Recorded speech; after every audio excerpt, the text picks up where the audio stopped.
May is here, but I don't think the Swiss weather has caught up with the news yet. I've enjoyed a week of April showers, with more to come. There must be a haiku in there for this month's topic of Kigo, mustn't there?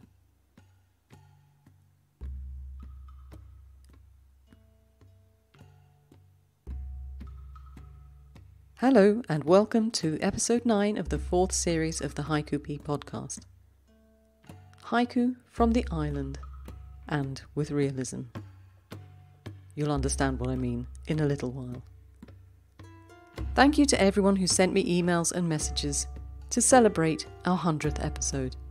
It was very kind of you. You're such a lovely bunch of poets. Thank you all very much for the motivation you give me to keep the podcast going. And the coffees, of course. Today we're going to have the latest of our workshops. This one on Shiki's idea of selective realism. I hope I'm not going to disappoint you by saying I'm going to do it myself, because we've had some fantastic workshops recently, haven't we? By wonderful haiku experts. We're building up quite an educational resource here on the podcast and on YouTube. The video of Randy Brooks will be very useful for you to look at if you're submitting to this month's topic of Kigo. Spread the word and let other haiku poets know about it. I think there are still one or two who haven't heard of us. I know, hard to imagine, isn't it? As well as hearing from me, I have a special treat for you. A bit like eating a jammy donut when the jam has squished all over your fingers, so you have the double pleasure of squashing the last bit of donut in your mouth and then licking up the jam. You know what? It might be time for a cup of tea and a biscuit. So what is the jammy donut today? Well, it's a reading from Kristen Lindquist. Well, more than a reading, actually.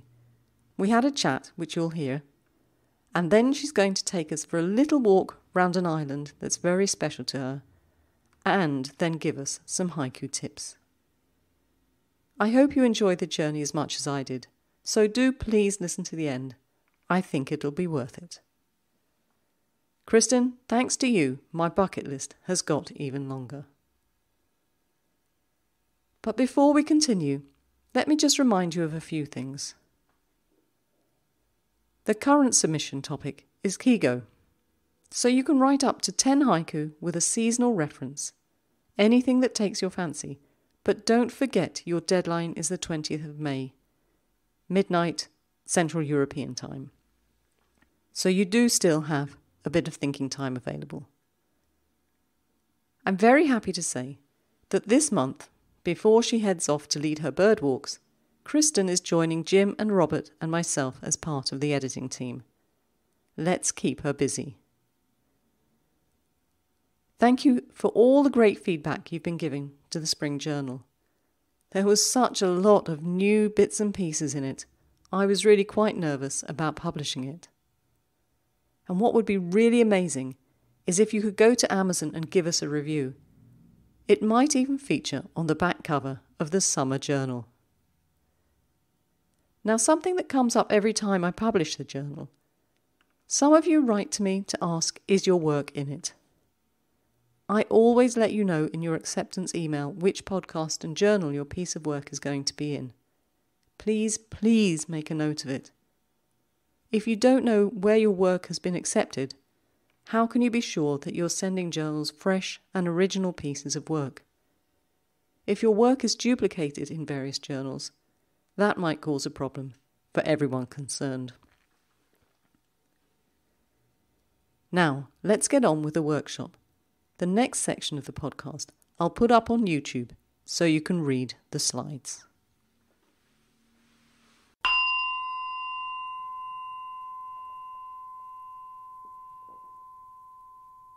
In my workshop today, I'd like to talk to you about selective realism.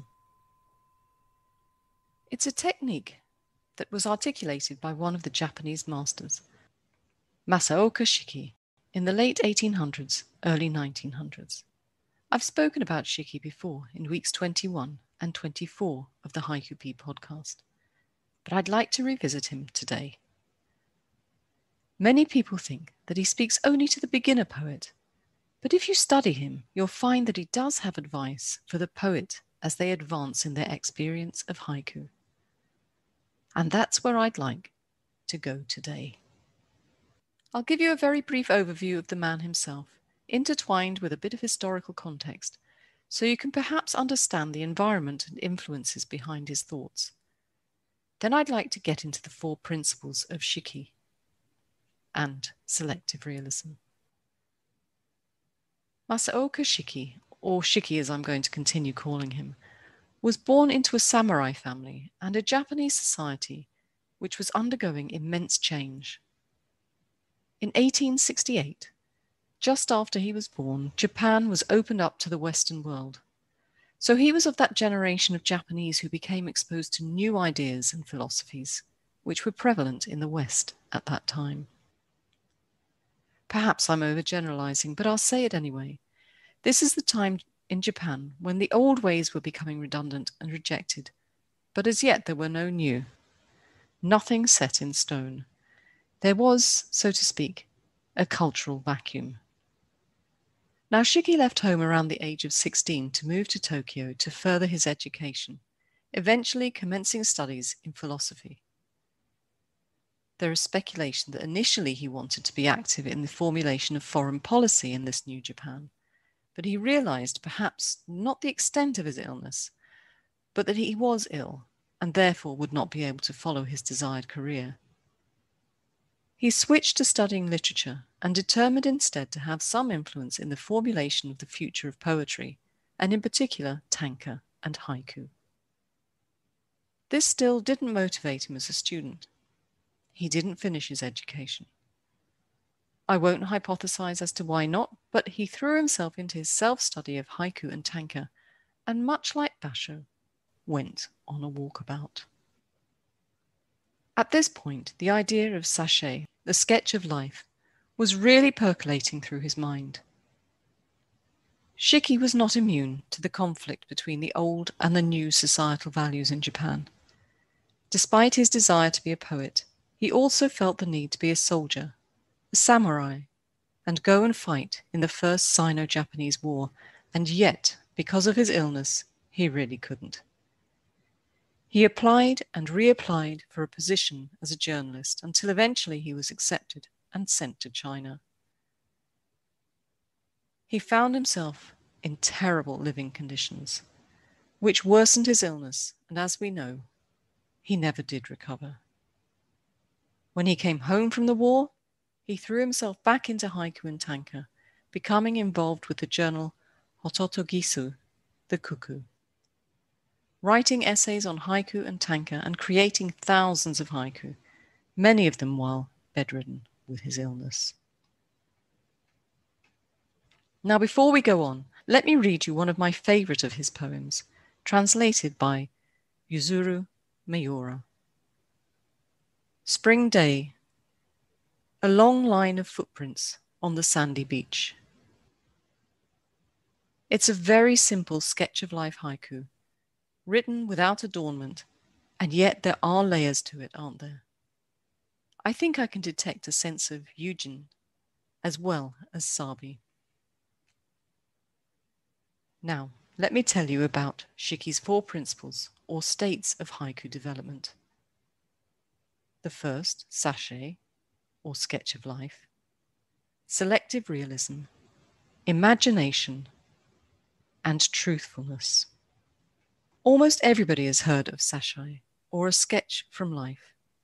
It's probably one of the first things you come across, well, after you've realized that you don't have to write in the 575 format, that is. Shiki suggested that this was the basic principle of composition in haiku, that beginner poets should accurately observe nature. His criticism of haiku being composed prior to his studies was that he felt they were often an intellectual exercise, and I think Randy Brooks put it very well in our podcast last month. These poems were in the poet's head. They had little or no emotive connection to the reader. And he advised his disciples that they should take walks in nature during every season. But you know, even in a small garden, you can find a new subject to write about every day. Shiki also felt that the poet should only use words that are necessary. Good advice. I often find that poetic folks brought up on Western poetry have a tendency towards the adjective, or should I say the overuse of the adjective. Once you start doing that, you start to tell people what it is that you're trying to achieve and what it is that they should be thinking or feeling.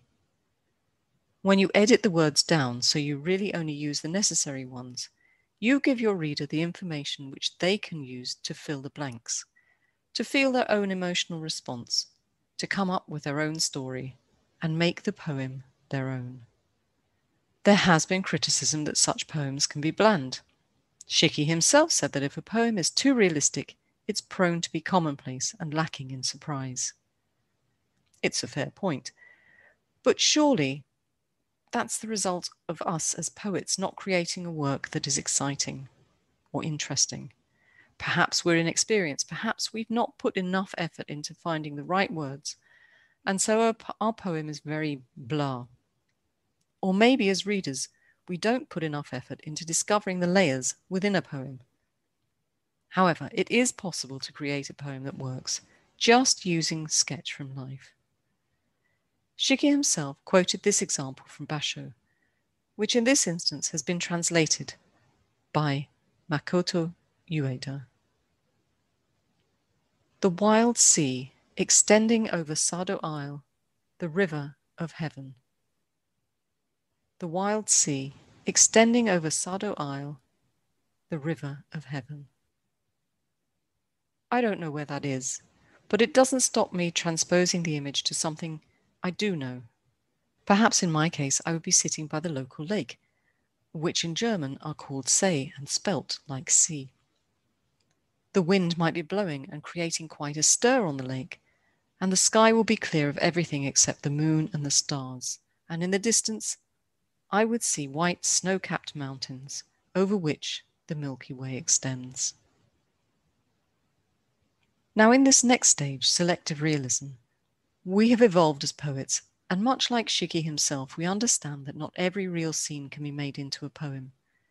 We become selective and start to really focus in on something within our natural environment that interests us or moves us. I think those of you with an interest in photography or art have a natural advantage with this method. You have a feel for how to look at something and frame it, and an understanding of how in framing it, you can bring something to life. Each of us has our own unique voice. We have our own taste. We look at things differently. Naturally, when we look at a scene, we're drawn to the beauty of it. But Shiki suggests that some of the most interesting things we could look at and talk about in our poetry are often to be found in the shade. Nothing is perfect, is it? Often there's a little crinkle or defect, which makes what we're looking at beautiful, but also more interesting. Let me show you what I mean by reading you a couple of poems from Wally Swist, from his book, The Windbreak Pine, New and Uncollected Haiku, 1985 to 2015. At the river's edge, the muskrat redigging its muddy burrow. At the river's edge, the muskrat redigging its muddy burrow. Drought summer, falling yellow leaves trickling across pools of the river. Drought summer, falling yellow leaves trickling across pools of the river. Depending on what you read, this next stage in the evolution is called imagination or subjectivity. Janine Beichman suggests that from 1886, Shiki began to concern himself with the role of imagination in poetry, even though still averring that it must be grounded in reality. So although Shiki still believed that realism was the core technique of the haiku, he felt an experienced poet could now start using their imagination or introducing subjectivity. But how?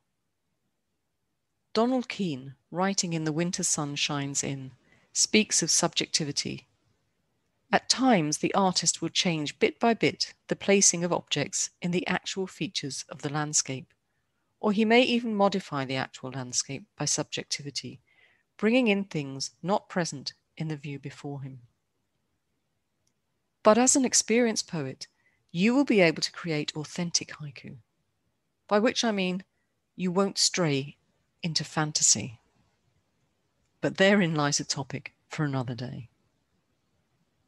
How do you arrive at this elevated status of advanced haiku poet? How do you gain the confidence to do this successfully? Well, Shiki recommended reading as much haiku as you can, which is important because, as Ueda says, Shiki's ideal poet is a learned person with refined artistic taste who can distinguish between the new and the stereotyped. Furthermore, he will base his poem on sashai, but will focus on some new subjects or look at an old subject in a new perspective. In the latter process, he may make use of his imagination and depart from sashai, for a poet with a powerful imagination can, if he wishes, create a realistic scene without basing it on actual experience. One of the pieces of advice Shiki had for students in the last stage of their training was, you must combine realism and imagination, thereby producing great literature that is neither entirely realistic nor entirely imaginative. I'd like to give you an example from Shiki himself. At the time he wrote this, he was bedridden. He couldn't possibly see a scene like this, but probably based on scenes he's viewed in the past. Across the summer moor walks a traveller, on his back a tengu mask. Across the summer moor walks a traveller, on his back a tengu mask. Shiki wanted to appeal to emotions. He felt that a poem designed to appeal to the intellect would not appeal to emotions, whereas something directly observed, something which the reader feels to be truthful, would. Listening to one of my favourite podcasts this morning, I'll put a link in the show notes, I heard Con Iggulson, great name that, isn't it, discussing the writing of his prose. He writes historical works. But what he said I felt made sense in the context of selective realism. He said of his stories that stories based in truth have far more power than if they were fiction. I think that reflects what Shiki was trying to achieve. In his later years, he tried very much to focus not just on direct observation of nature, but his inner truth and manifestation of his emotions and feelings, but objectively, without gimmicks or the use of over-exuberant language. He kept things simple. Let me give you an example, which was written in the year of his death. New Year's calendar, during the month of May, a day for my death. New Year's calendar, during the month of May, a day for my death. It's very simply written, it's succinct, and I defy anyone not to feel some emotion when reading it. I don't know if I'm alone in this, but I think from time to time that at some point in every year, I pass the date of my death. But I sincerely hope I'm not as close to mine as Shiki was to his at the time he wrote this. So what guidance can I give you with regard to Shiki's principles of haiku? Your haiku should be a direct observation of nature. You should focus on a small part of the landscape that you're observing, a piece to which you're connected to emotionally. Remember, you can introduce or remove elements of the landscape using your imagination. And to create an emotional connection between yourself, the scene you're exploring, and your reader, only use words that are necessary. Go back and have a look at your work. Cut, rearrange, or change the words. Don't overuse the adjective. And I'll stress just once more, be authentic. No writing of fantasy haiku. Thanks very much for listening. I hope you'll find that this is a technique you can enjoy using.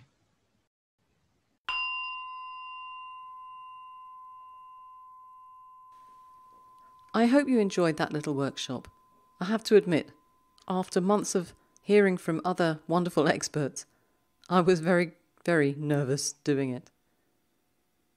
It will be on YouTube, so next month, when we're writing haiku using the technique of selective realism, please go and have a look, because the conclusion of that talk will be quite important.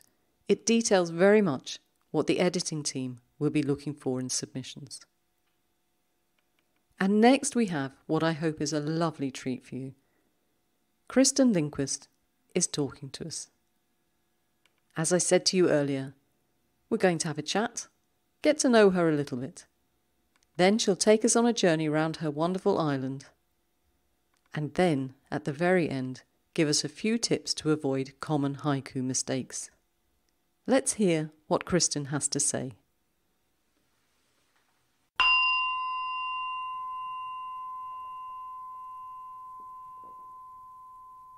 I feel like Kristen is an old friend, but we've never met, and what I do know of her, apart from her poetry, I know from her biography. So let me tell you what I do know, and perhaps today we'll find out a little bit more about her, as well as having her read to us. Kristen Lindquist is a naturalist and writer living in the USA on the coast of Maine.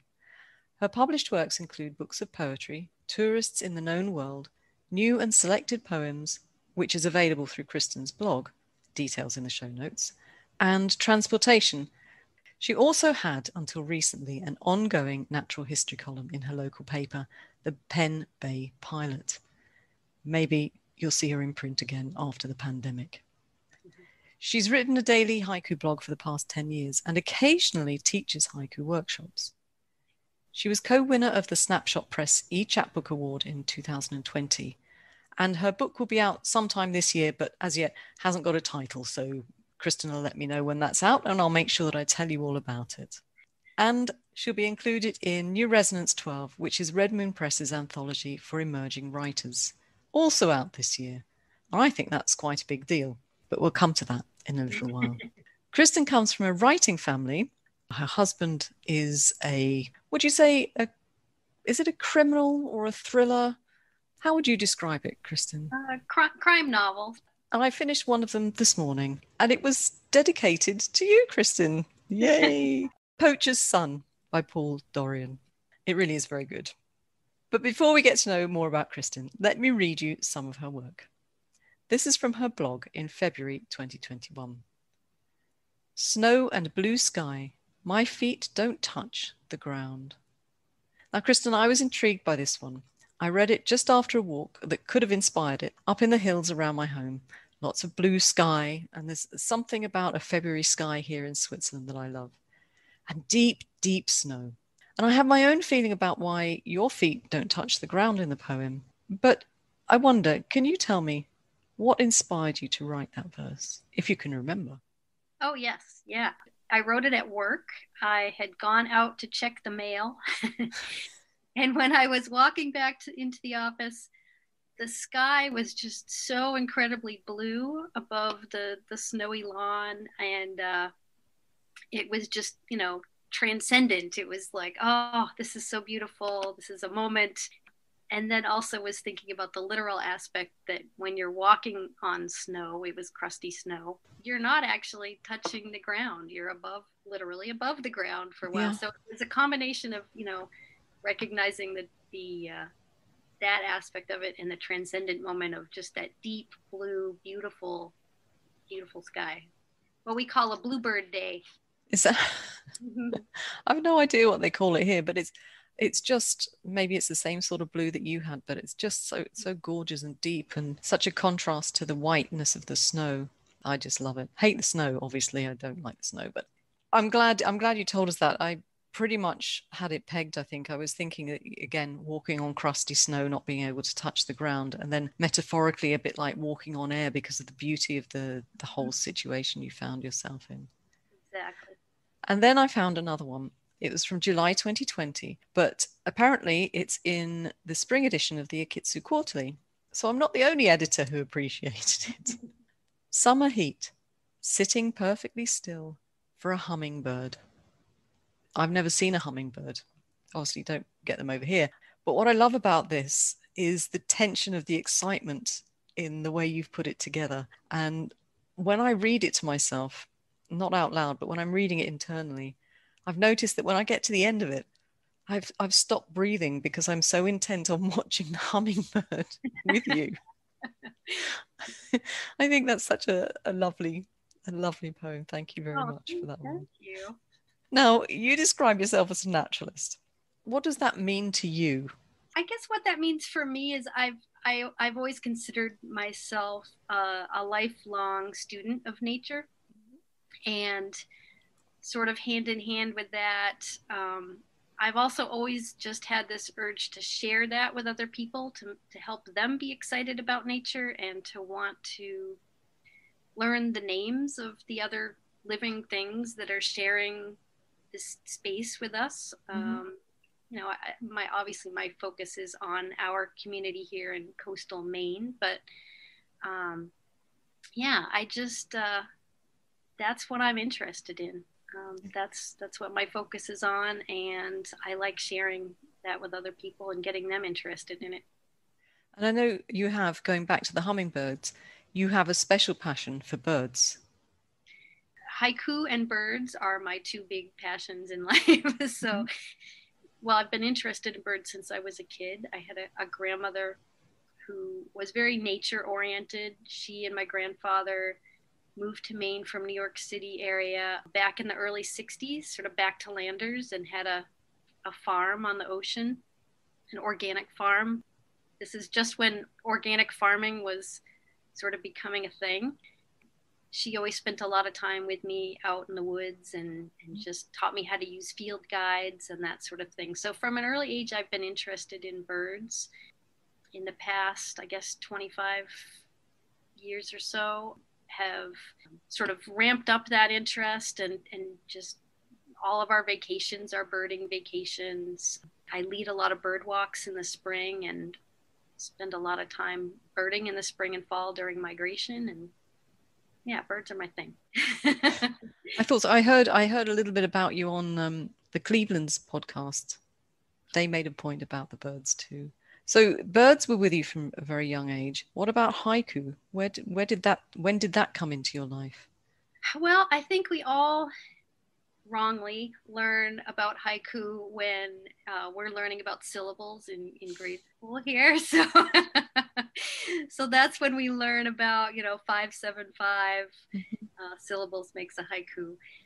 So, as you mentioned earlier, the two books that I've had published are both long form poems and free verse. And I have an MFA in poetry, a Master of Fine Arts in Poetry. So I've been writing that kind of poetry seriously for 35 years or so. I mean, my whole high school, college, grad school, beyond. And at the time that I decided to start the daily blog, I had a very stressful job that left me no mental energy to write at all. Mm-hmm. So I decided to come up with a daily creative practice to just make me do something creative. Since I didn't have a lot of time, I figured, all right, what small thing can I do? I'm like, all right, what's the smallest form of poetry?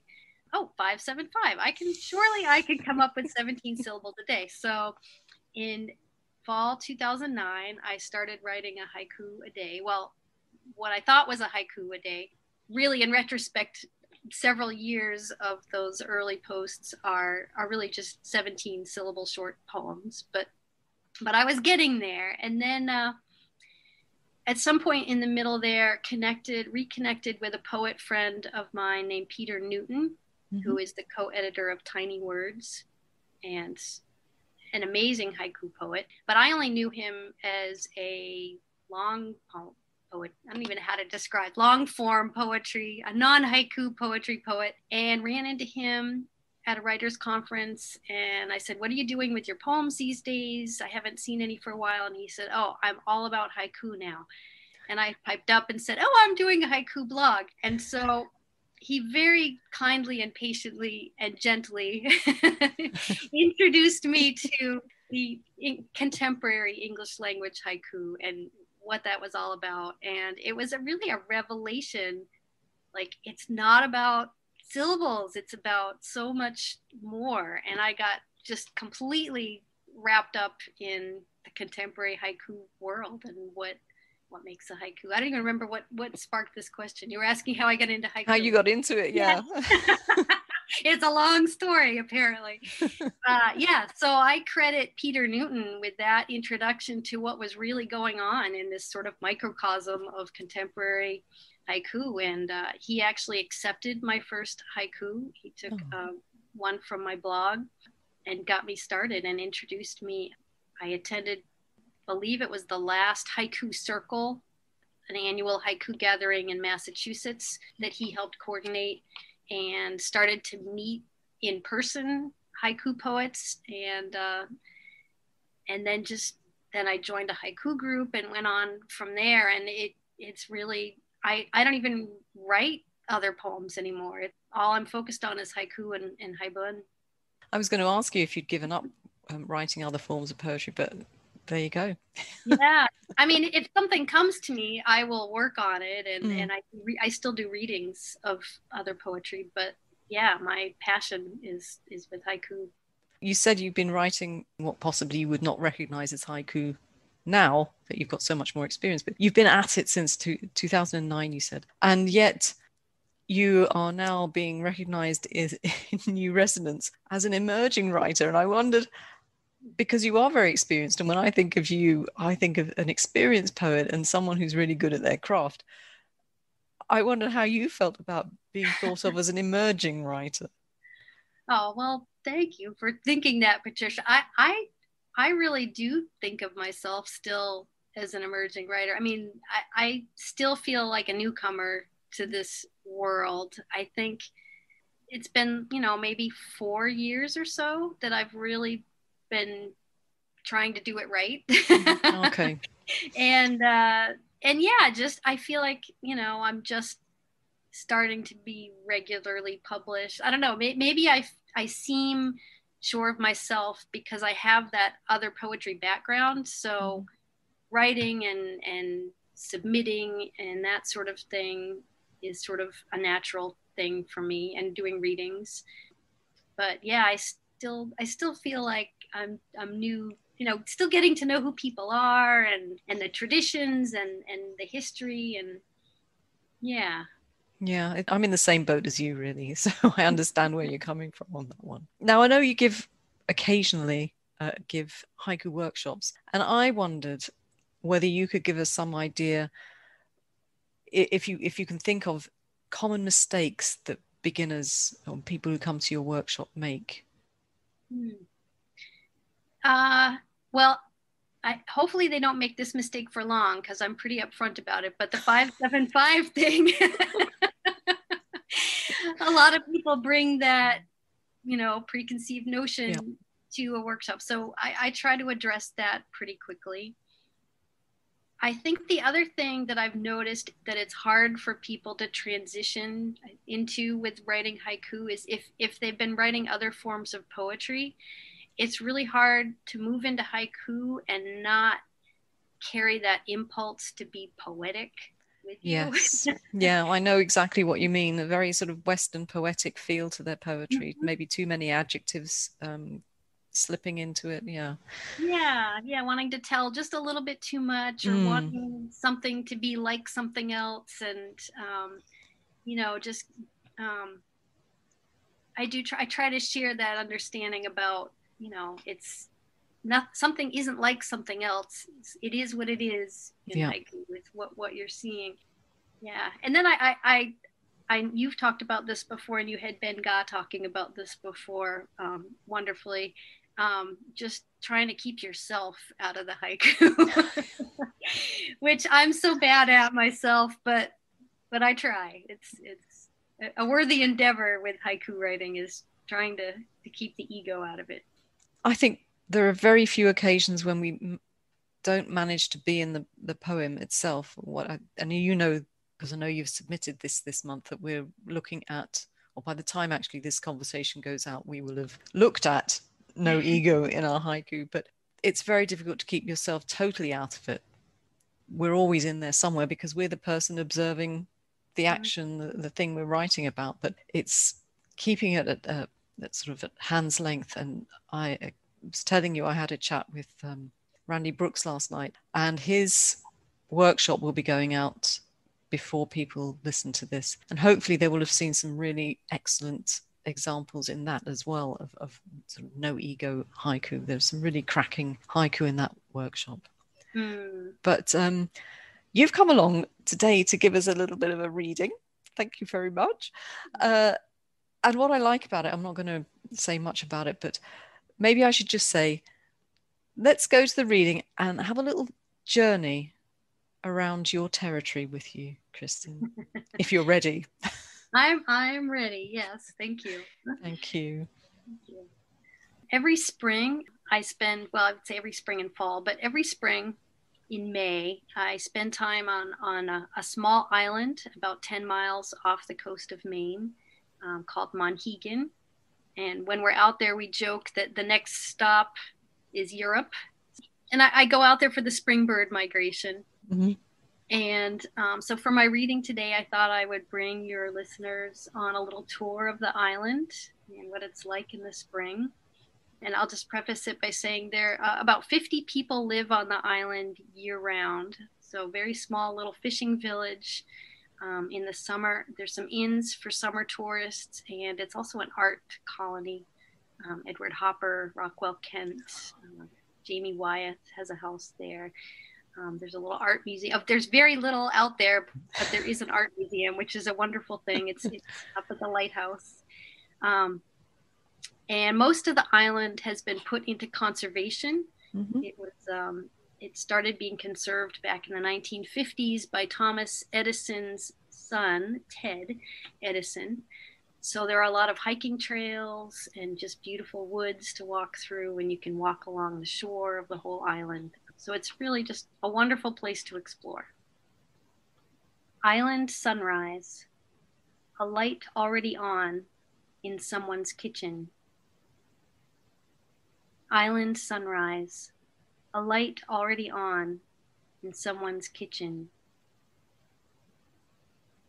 His song amplified by morning fog, yellow warbler.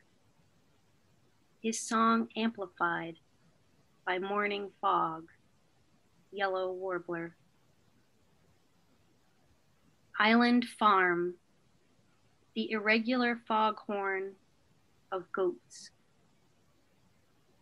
Island farm, the irregular foghorn of goats. Neap tide, warblers chase sand fleas along the rack line.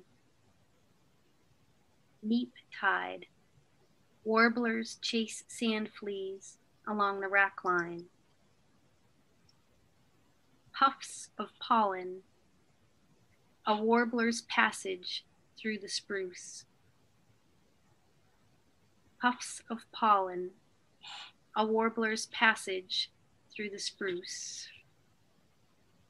Spring clouds, a flock of waxwings shreds the cherry blossoms. Spring clouds, a flock of waxwings shreds the cherry blossoms. Wild strawberries, picking my way along the shore trail. Wild strawberries, picking my way along the shore trail. Gray seals in surf, the tingling skin of my selkie self. Gray seals in surf, the tingling skin of my selkie self. Shore trail, walking into the surf's roar. Shore trail, walking into the surf's roar. Sea cliff, the best viewpoint tagged by gulls. sea cliff, the best viewpoint tagged by gulls. Channel marker, cormorants gathering above the mackerel. Channel marker, cormorants gathering above the mackerel. Following seas, the toll of a bell buoy grows louder. Following seas, the toll of a bell buoy grows louder. Surf spray, a cabbage white flutters along the shoreline. Surf spray, a cabbage white flutters along the shoreline. The old dory planted with tulips, making dew. The old dory planted with tulips, making dew. Fish houses, the old ways marked with piled rope. Fish houses, the old ways marked with piled rope.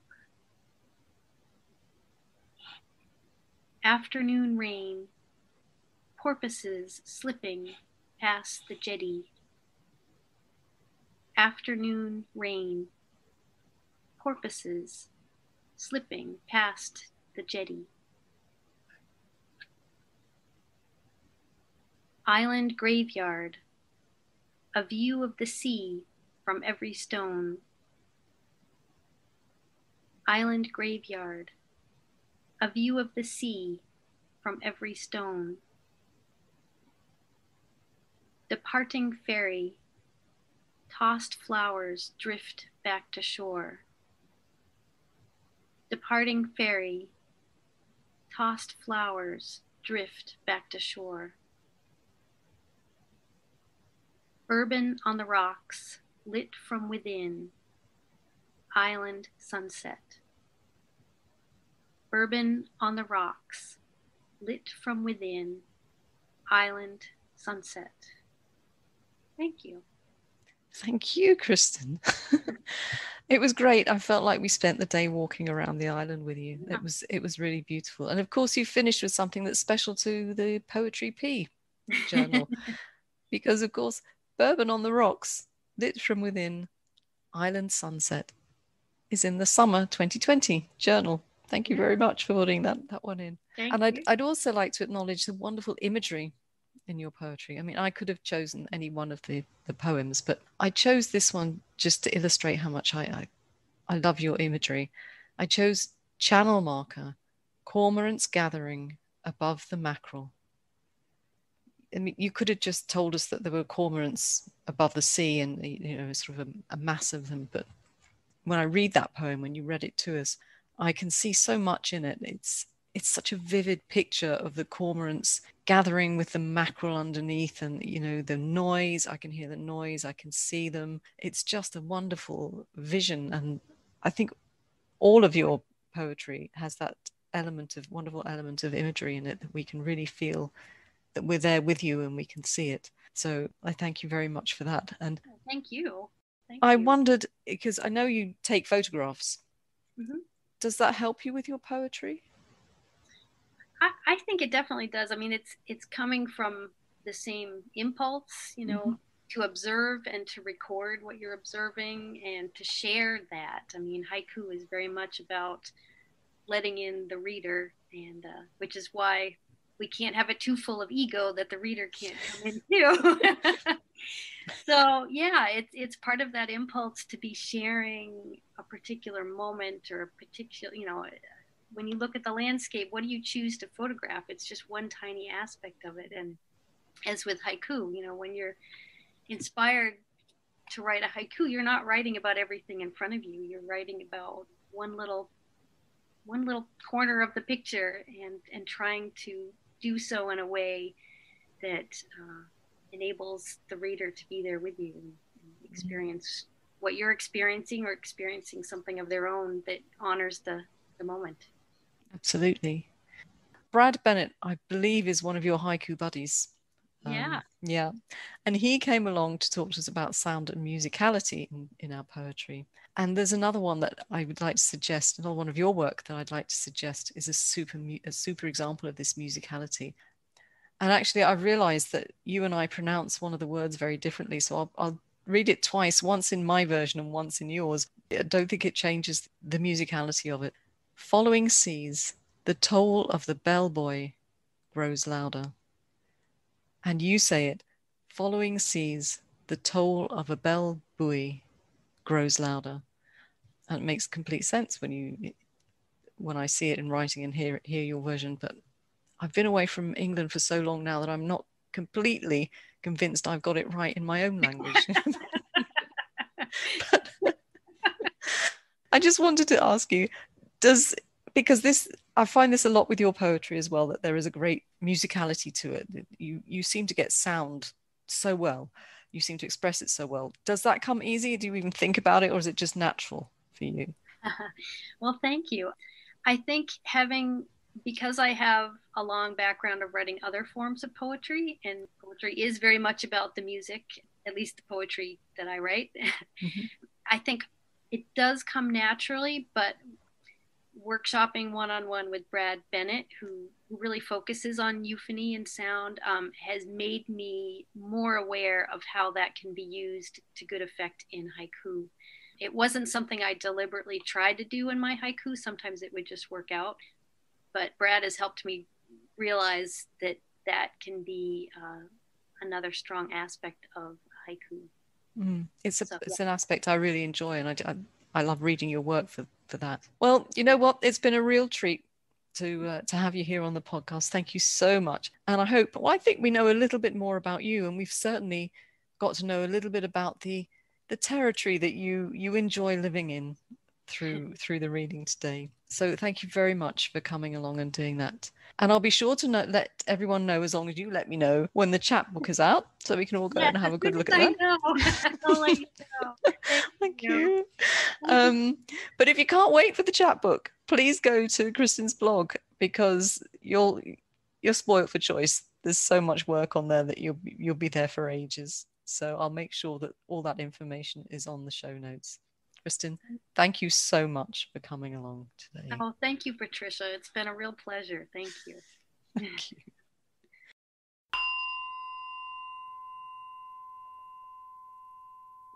Thank you once again, Kristen. Don't forget, check out the show notes, because I'll put Kristen's blog and details of her husband's book, as well as other bits and pieces, on there. One last reminder that the editing team are awaiting your submissions for Kigo, and that there's a great talk by Randy Brooks available in the YouTube section of the website. It inspired me, and I hope it will do the same for you. Your submission deadline this month is the 20th of May. Emails only, please.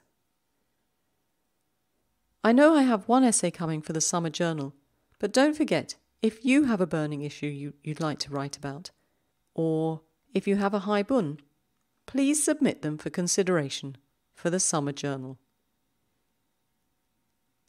And thank you very much for coming along and joining Kristen and myself today. Don't forget, once you've listened to us, go and spread the word about the podcast. It's always fun to have submissions and emails from new poets. Next time, I'll be reading your selection of original poems that you were inspired to write for the topic of euphony. And of course, you can hear which poems have been nominated for the Poetry Pea Judge's Choice. So until then, keep writing.